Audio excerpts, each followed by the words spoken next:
오늘 하나님께서 저와 여러분에게 주시는 말씀은 고린도전서 11장 17절로 34절 말씀으로 성찬 예식의 참 의미 15-2강 두 번째 시간 함께 은혜 나누기를 원합니다. 먼저 21절을 보겠습니다. 21절입니다. 이는 먹을 때에 각각 자기의 만찬을 먼저 갖다 먹으므로 어떤 사람은 시장하고 어떤 사람은 취함이라. 이것이 왜 성찬이냐? 이는 먹을 때에 각각 자기 만찬을 먼저 갖다 먹으므로 주인들은 한가하겠죠.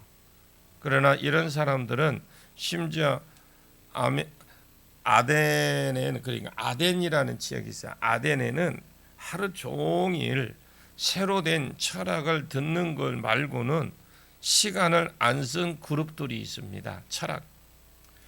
그것이 노예는 못하죠. 그런 일은. 주인 그룹은 이것이 세계를 장악한 나라일수록 노예 계급이 많고 또 노예들이 일하다가 시간이 되면 나오고 예배 시간에 다 되어 가는데 밥을 먹어야 되는데 성찬 예식으로 해야 되는데 그 사람들이 언제 올지 기약이 없지. 이 노예들은 그냥 마치 일 마치고 뛰어오는 것 이것만 해도 굉장한 것입니다. 와보니까 주인들이 다 먹었고 한 번은 그냥 넘어갔겠죠. 아이고 우리 주인들이 시장하셨나 보구나. 주인들이니까. 그 다음날 왔는데 또 먹었어요. 또 시장했나 보다. 또 그 다음날 와보니까 눈이 벌겋게 해가지고 횡설수설하는 걸 보니까 우리는 성찬 예식에도 참여 못하느냐. 우리가 노예면 교회 와서도 노예가 이제 이런 생각이 자꾸 들기 시작을 했던 겁니다. 분명히 주님은 성찬 예식에 동참함으로 몸 대신 예수와 한 몸이 되고 한 몸 된 그 한 몸 안에서 서로 지체가 다른 지체가 됨이라고 분명히 주님 말씀을 했는데 우리가 지체냐? 우리는 세상에서도 노예고 교회에서도 노예지 우리가 어떻게 같은 형제고 자매냐? 어떻게 지체냐? 이제 분쟁이 생기고 분쟁이 파벌이 났던 겁니다. 이는 먹을 때에 각각 자기의 만찬을 먼저 갖다 먹으므로 어떤 이는 시장하고 어떤 사람은 취했다. 22절을 보겠습니다. 너희가 먹고 마실 집이 없느냐? 너희가 하나님의 교회를 업신여기고 빈궁한 자를 부끄럽게 하느냐? 내가 너희에게 무슨 말을 하랴? 너희를 칭찬하랴? 이것으로 칭찬하지 않노라. 내가 너희에게 무슨 말을 하랴? 내가 너희를 칭찬하랴? 이것으로 칭찬하지 않노라. 너희가 먹고 마실 집이 없느냐? 너 이거 먹고 마실 집 있잖아. 그 말이거든. 밥 먹으려면 집에서 먹어라. 그렇게 배부르고 먹고 하려고 그렇게 하려면 집에서 먹어라. 이것은 두 가지 죄입니다. 첫째는 하나님의 교회를 업신여기는 것이다. 분명히 우리가 알아야 될 것은 교회는요 사람 모임이 아닙니다. 교회는 하나님이 주인이십니다. 그러면 하나님이 친히 예수님이 하나님이니까 하나님이 친히 제정하신 것이 성찬 예식이라고 세례인데 하나님이 친히 제정하신 성례를 무시하느냐? 하나님이 교회를 무시하는 것이고 더 나아가서는 하나님을 업신여기는 것이 아니냐? 그것이 말이 되느냐? 이것이 어떻게 성례냐? 이것이 어떻게 성찬 예식이냐? 둘째, 빈궁한 자를 부끄럽게 하는 것이 아니냐? 너희는 그냥 먹는 문제가 아니라는 겁니다. 빈궁한 자를 부끄럽게 하고 부자들이 자기를 과시하는 짓이지 자기의 부함을 과시하고 숫자는 적지만 너희가 수는 많지만 내가 먹을 것을 안 베풀면 안 풀면 이거 못 먹는다. 자기를 과시하고 자기를 부를 나타내고 또 가난한 자를 멸시하는 것인지 멸시하는 그게 가난한 자를 멸시하는 것이지 노예들을 먹을 것이 없다라는 걸 알고 있었습니다. 내가 배불러야 먹는다라는 것을 배불러 해서 먹는다면 것을 노예도 잘 알고 자기도 잘 알아요. 배불러 먹어야 된다라는 거. 그런데 모일 때마다 자기가 하나님이 부르신 노예 계급이지만 하나님 불신자들입니다. 하나님 앞에 불신자들이 업신여기는 것이다. 하나님께 죄를 짓는 것이고 하나님의 백성들에게도 죄를 짓는 것이다. 내가 너희에게 무슨 말을 하랴? 너희를 칭찬하랴? 이것으로 칭찬하지 않노라. 그러면서 바울이 성찬의 참 의미를 이제 말을 해 줍니다. 23절. 내가 너희에게 전한 이것은 주께 받은 것이니 곧 예수께서 잡히시던 밤에 떡을 가지사. 지금 내가 너희에게 전한 것은 주께 받은 이것이니 이 전한 것과 받았다가 전부 다 과거형으로 되어 있습니다. 옛날에 이미 너희에게 성찬의 의미에 대해서 가르쳐 주었다. 이미 전해 주었다라는 거죠. 그리고 그 전한 것은 자기가 개인적으로 깨달은 것은 전한 것이 아니고 누구에게 배워서 전한 것이 아니고 좋게 받은 것이라는 겁니다. 그 정확한 성찬의 어떤 의미를 하나님께 즉 예수님께 배워서 갈라디아서 1장 11절에서 12절 말씀의 형제들아 내가 전한 복음은 사람의 뜻을 따라 받은 것도 아니니라 배운 것도 아니요 오직 예수 그리스도의 계시로 주신 것이다. 이 갈라디아에 있는 아라비아에 있는 시내산에 3년 동안 바울이 머물면서 여러 가지 12사도가 예수님께 다이렉트로 들었던 것을 바울도 직접 받았습니다. 또 성찬 예식도 그 안에 들어간 것입니다. 내가 이것 사람에게 배운 것 아니다. 내가 스스로 정리해서 너희에게 가르쳐 주는 것 아니다. 내가 이미 성찬 예식에 대해서 가르쳤고 그것은 이미 주님이 나에게 가르쳐 준 것들을 그대로 전수받아서 너희에게 가르쳤다라는 겁니다. 성찬의 의미가 곧 주 예수께서 잡히시던 밤에 떡을 가지사 예수는 유월절 날 돌아가신 것을 알았습니다. 그 예수님은 그날 돌아가실 줄 알았어요. 요한복음에 너희 때는 언제든지 있거니와 내 때는 아직 이르지 아니하였거니와 내 때는 아직 이르지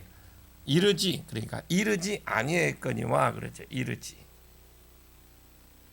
자, 그때가 찼다라는 그때.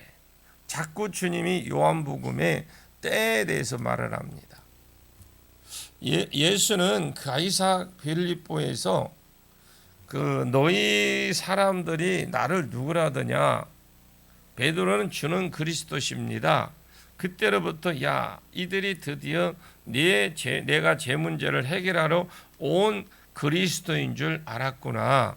비로소 그때로부터 내가 이제 6월절 날 예루살렘에 올라가면 대제사장과 서기관과 장로들의 손에 의해서 핍박을 받고 십자가에 못 박혀 죽고 사흘 만에 다시 살아나야 되느니라 라고 비로소 가르치기 시작을 했어요. 그러니까 베드로가 신앙 고백을 한데 주는 그리스도시여 살아계신 하나님의 아들입니다 라고 고백 이후에 예수님이 이제 6월절 날 십자가 제 문제를 가지고 이제 십자가에 죽어야 된다라고 그 이후에 가르치기 시작을 했습니다. 주님은 알고 이번 유월절 어린 양으로 왔다. 나는 왔다. 이번 유월절 날 나는 죽는다라는 것을 알고 예루살렘에 가신 겁니다.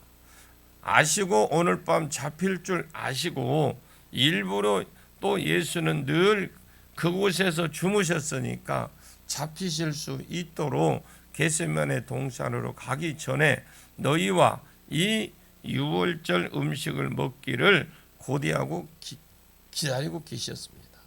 그러면서 함께 유월절 음식을 먹을 때에 다른 때는 그냥 유월절 절기를 쫓아서 음식을 먹었어요. 그런데 그때는 식사 후에 잔을 주면서 그냥 축복했습니다. 무엇인가 다른 행위를 하신 거죠.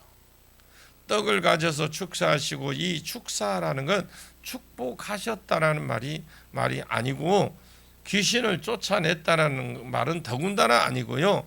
헬라어에 보면 감사했다고 되어 있어요. 감사.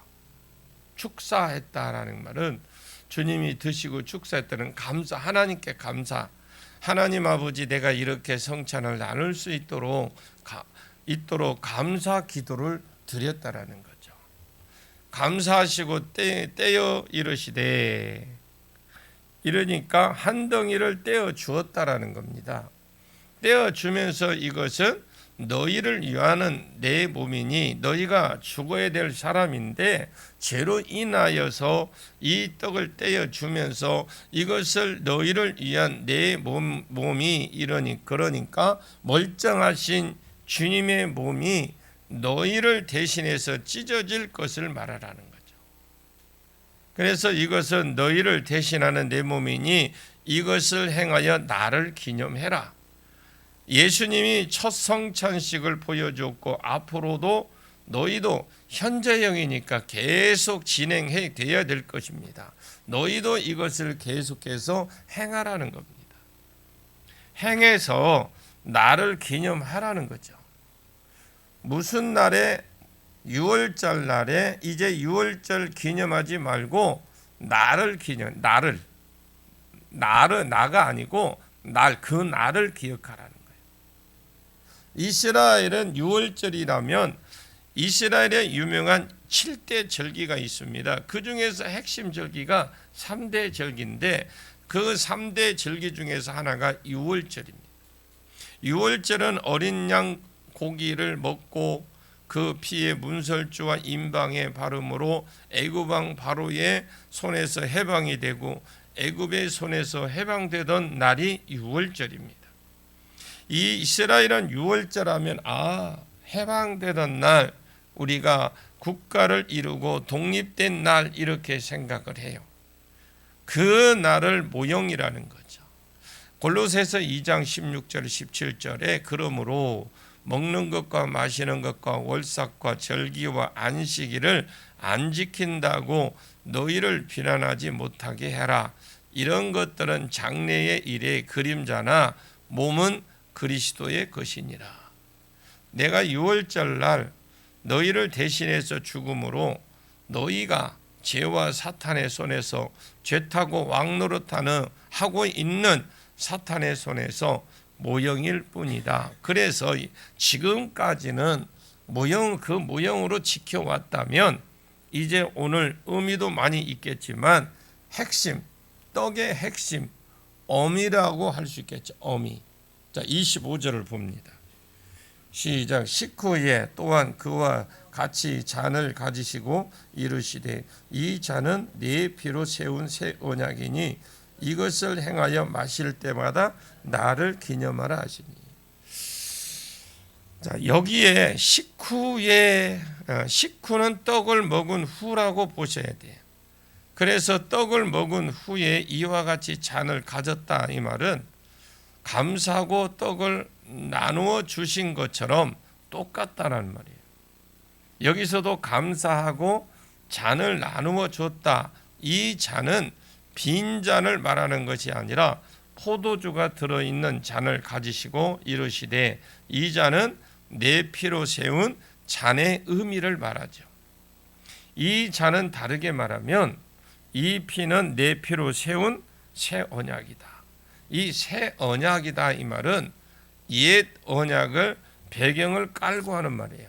새 언약이 옛 언약이 있겠죠. 그러니까 그 배경을 깔고 하는 말인데, 옛 언약은 출애굽기 19장 5절 6절에 세계가 다 내게 속했다. 이 말은 이스라엘만, 너희만 내 백성이 아니다. 온 세상 사람들이 다 내 자녀고 내 백성이라는 겁니다.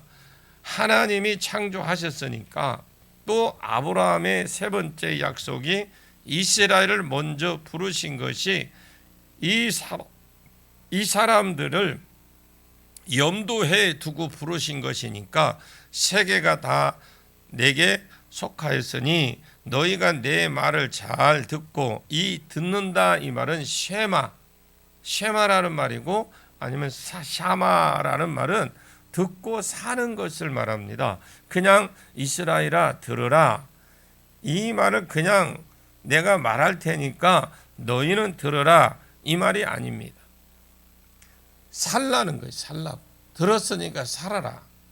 하나님 쪽에서 샤마를 할 때에 내가 너희를 말을 들었다라는 말을 듣고 응답해 주겠다는 말이에요. 사람 관점에서 하나님의 말씀을 들었다라는 말은 듣고 순종하라는 겁니다. 그러면 너희가 내 말을 잘 듣고, 이 말은 들으라는 말이 아니고 듣고 살면, 들었으니까 살면, 내 언약을 지키면 너희는 모든 민족 중에서 내 소유가 되고, 제사장 나라가 되고, 하나님 나라 소유가 되고, 제사장 나라가 된다. 제사장 나라는 이스라엘을 통해서 열방을 하나님께 불러들인 선지자는 하나님의 음성을 듣고 백성들에게 나가는 거죠. 하나님의 음성을 듣고 백성들에게 나가서 전해주는 거, 이게 선지자예요. 제사장은 사람들을 모아서 그들의 죄를 모아서 하나님께 나가는 역할을 한다 했어요.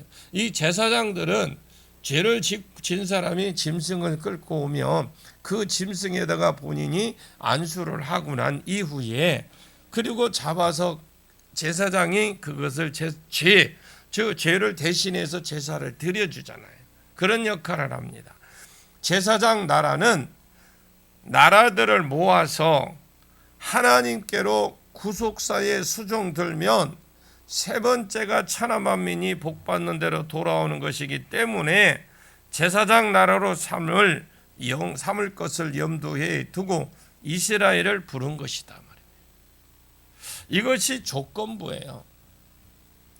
너희가 내 말을 잘 들어야 된다는 조건부인데, 그러면 너희가 내 보석 같은 존재가 되고 제사장의 나라가 되고 거룩한 백성이 되고, 거룩은 구별된 백성이다 말이에요. 거룩이라는 말은 구별된 백성이거든. 딱 이를 위해서 구별된 백성이 될 것이다. 백성이 이 말을 듣자마자 예 한 거예요. 우리가 다 준행하겠습니다. 그렇게 살겠습니다. 말씀만 주시면 우리가 즉시 순종하겠습니다. 이 말이거든요. 근데 백성들은 자기들은 그렇게 할 욕심을 가지고 했는데, 하나님 편에서 백성들을 볼 때 깝깝한 거예요. 언약이라도 듣고, 지금 언약도 안 했어요. 언약이라도 이러이러 언약도 안 듣는데 언약이라도 듣고 그 언약을 아직도 주지 않았거든요. 언약 내용이라도 듣고 이렇게 해야 될 것인데 언약 내용도 아직 이 말을 안 해주었는데 우리가 다 준행하겠나이다, 이렇게 대답을 해버린 거예요. 출애굽기 19장에 그래서 하나님이 너희들이 율법이라도 좀 듣고 준행하겠다고 해라. 그래서 다시 준 것이 출애굽기 20장 10계명부터 시작해서 21장, 22장, 23장, 23장까지 쭉 이렇게 10계명을 준 거예요. 그때는 율법이 없었기 때문에 자기가 얼마나 죄인인지 몰라요. 결혼 안 하고 혼자 사는 것들은 자기가 얼마나 악한지 모른단 말이에요. 왜냐하면 자기 혼자 살기 때문에 자기 일을 제대로 자기가 경험해 본 적이 없어요. 그때 당시에 이스라엘은 율법이 시내산에 처음 받았습니다. 율법이 없어서 자기가 얼마나 악한지 몰랐어요. 지킬 수 있는 것 같아서 다 들어주었더니 출애굽기 24장 3절과 8절에 우리가 다 준행하겠다고 똑같이 말을 해버린 거예요. 모든 이스라엘 백성이 이일체에 외쳐가는데 우리가 다 준행하리이다. 그래서 소를 잡아서 소 피를 가지고 이스라엘 백성들이 전부 다 뿌려버렸어요. 피로 언약을 해버렸습니다. 그때가 족장시대. 이 족장시대 때 계속 율법을 어겼어요. 시내산에서 결혼식장에서 바람을 피워버린 거죠. 언약을 했는데 하나님과 그 자리에서 시내산에서 그 자리에서 언약을 파괴시켜버렸어요. 하나님과 언약을 맺은 곳이 시내산인데 시내산도 벗어나지 못해서 모세가 율법을 받으러 올라간 사이에 그냥 금송아지를 섬겼습니다. 족장시대는 말씀대로 못 살았어요. 그 다음에 이제 4차 시대인데 이 4차 시대가 350년 말씀대로 못 살았죠. 이 4차 시대, 4차 시대가 아니 4차 시대. 그때는 350년, 그때는 말씀대로 못 지켰습니다. 그리고 그 뒤에 왕정 시대입니다. 다윗이 왕이 되어서 반짝 조금 살다가 말씀대로 못 살았죠. 그 다음 포로 시대. 포로 이후의 시대에 한 시대도 이스라엘은 하나님 말씀대로 살지 못했어요. 그래서 하나님이 이것은 내 백성이 아니다 하고 버립니다. 왜 그랬느냐? 너희가 내 말을 잘 듣고 준행해야 내 백성이 되고 제사장 나라가 되고 이것이 안 된다라는 거죠.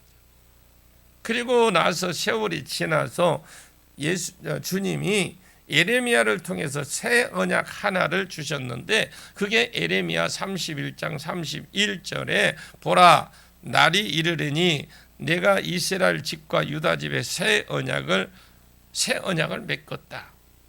이 언약 즉 새 언약은 내가 그들의 조상의 손을 잡고 애굽에서 인도에 냈던 날을 맺은 것과 같이 아니하다. 출애굽기 19장에 맺은 그 언약을 다르다는 거예요. 그 언약과 다르다. 이스라엘은 언약 안에서 조건부로 하나님이 남편이 되고 아내가 되었기 때문에 남보다 못한 사람이 된 거죠. 하나님과 이스라엘 백성들이. 이 언약은 내가 조상들의 손을 잡고 애굽에서 인도해 냈는데 옛날에 맺은 것과 같이 아니하리니 내가 그들의 남편이 되어서도 그들은 내 언약을 깨버렸다. 33절 한번 볼까요? 33절 뒤에 보면 한번 볼까요? 시작. 그런즉 내 형제들아 먹으려 모일 때에 서로 기다리라. 여기에 뒤에 에레미야 보면 출애굽기 19장 33절 그 이후에 보면은 그러나 그날 이후에 내가 이스라엘 집과 맺은 언약은 이러하니 곧 내가 나의 율법은 그들의 속에 두며 그들의 마음에 가득하며 이것은 히브리서 10장에 내가 나의 법을 그들의 마음과 생각에 새기겠다라고 기록되어 있어요. 이 히브리서에는 이 말씀을 새 언약 그대로 인용하면서 옛날에는 율법을 돌판에 새겼었습니다. 율법대로 살 마음과 생각과 힘을 주지 않았다. 왜냐하면 이 마음과 생각과 힘을 성령이 주시는 거예요. 자기가 내가 살겠다 그렇게 한다고 되는 게 아니에요. 로마서 8장 6절 말씀에 성령이 임하면 성령은 말씀대로 사는 삶의 생각과 마음을 준다 그랬어요. 마음과 생각을 준다. 성령을 쫓아 사는 자들은 성령의 일을 생각하게 하고 육신을 쫓아 사는 자는 육신의 일을 생각하나니, 성령을 쫓아 사는 자는 희한하게 성령이 우리 속에 오면 어떤 생각을 나는 줄 아나 은혜를 받으면 받을수록 어찌하면 어떻게 하면 하나님을 기쁘게 할까, 이런 생각이 나는 게 바로 이게 성령이 주는 생각이에요. 우리가 언제부터 그런 생각을 살았다고?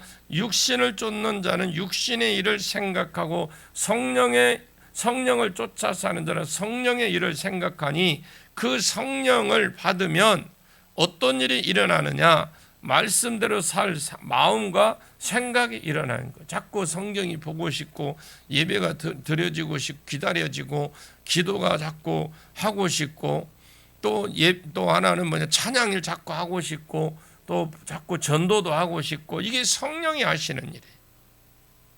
성령이 우리 안에 소원을 두고 행하게 하신다라는 거죠.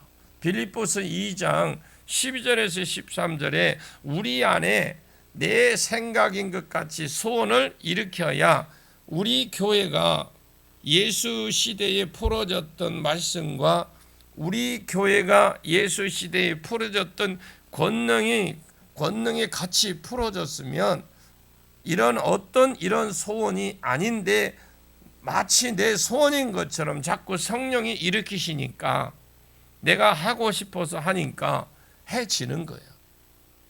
그래서 새 언약은 성령을 주셔서 말씀대로 살 마음과 생각을 주시는 거죠. 그래서 우리가 성령을 받아야 됩니다 라고 말을 할 때에 단순히 그냥 성령 받으면 뭔가 일어나고 하는 것처럼 생각하는 게 아니라, 성령을 받게 되면, 내 안에 오시면 자꾸 마음이, 성령이 우리를 다스려 주니까, 마음과 생각을 다스리니까 자꾸 성경이 보고 싶고, 기도가 하고 싶고, 전도가 하고 싶고, 예배가 자꾸 기다려지고, 자꾸 이렇게 되는 거예요. 두 번째로 34절에 다시는 이웃과 형제를 가리켜 너희는 여호와를 알라 하지 아니니 작은 자로부터 큰 자까지 나를 알기 때문이다. 호세아서에 여호와를 알자, 힘써 여호와를 알자, 계속 하나님을 말합니다. 여호와를 알되 힘써 알자, 여호와를 알으라는 거예요. 이제는 그렇게 안 한다라는 거예요. 왜냐? 아이부터 죽을 때까지 할배들도 하나님을 안다라는 거예요. 어떻게 이런 일이 일어나냐? 이런 일들은 성령이 와야 가능합니다. 구약에는요, 간헐적 그 성령이 있었기 때문에 성령을 받은 자에게는 이런 현상들이 일어났어요. 전체적인 백성에는 그 마음이 없었습니다. 그래서 왕, 선지자, 제사장 이런 사람들은 성령을 받아서 하나님의 말씀대로 살 마음이 있고, 생각을, 그래서 다윗과 같은 사람이 일어났던 겁니다. 간헐적인 성령이 임했기 때문에.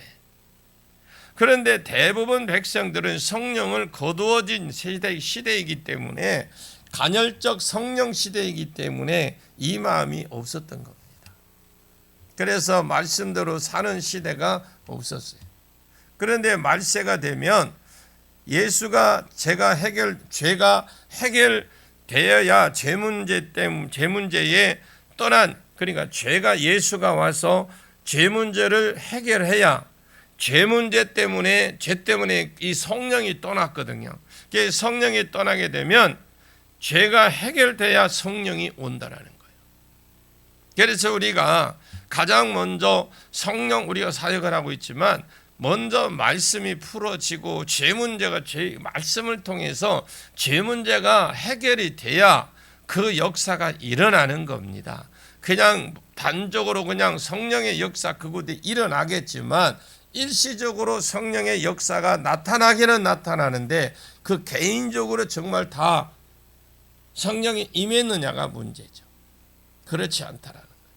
그래서 우리가 말씀을 이게 정확하게 알고, 하나님에 대해서 알고, 성령에 대해서 알고, 그래야 말씀이 풀어주는 유익이 있고, 말씀이 주는 유익도 있고, 또 우리에게도 해가 될 수 있는 부분을 구분을 하는 거예요. 그래서 말씀을 배우는 겁니다. 그래서 여러분들이 유익되는 말씀을 통해서 유익되는 길로 찾아가기를 축복합니다. 예수님이 십자가의 죽음과도 전제로 성령이 부어져요. 성령이 부어지면 말씀대로 살 마음과 생각과 힘을 주시게 되는 겁니다. 이제 그 뒷부분은 계속해서 내일 전하도록 하겠습니다. 기도하겠습니다. 참 좋으신 아버지, 우리에게 주신 직분이나 그리고 은사나 물질, 건강, 이 성찬 예식이나 모든 것을 하나님이 우리에게 주신 것들이, 이러한 모든 것들이 우리가 또 우리에게 해가 되지 않도록 또 복이 되고 은혜가 되고 하나님께 영광이 되도록 잘 사용하고 다시 주님께 올려드림으로 축복받는 그러한 자리로 나갈 수 있도록 은혜를 더하여 주시옵소서. 우리 오늘 또 말씀을 통해 다시 한번 우리가 주님께 순종하며 나가고 성령의 의지에서 오늘 또 나가기를 원합니다. 주님 역사에 주옵소서. 예수님의 이름으로 간절히 기도하옵나이다. 아멘.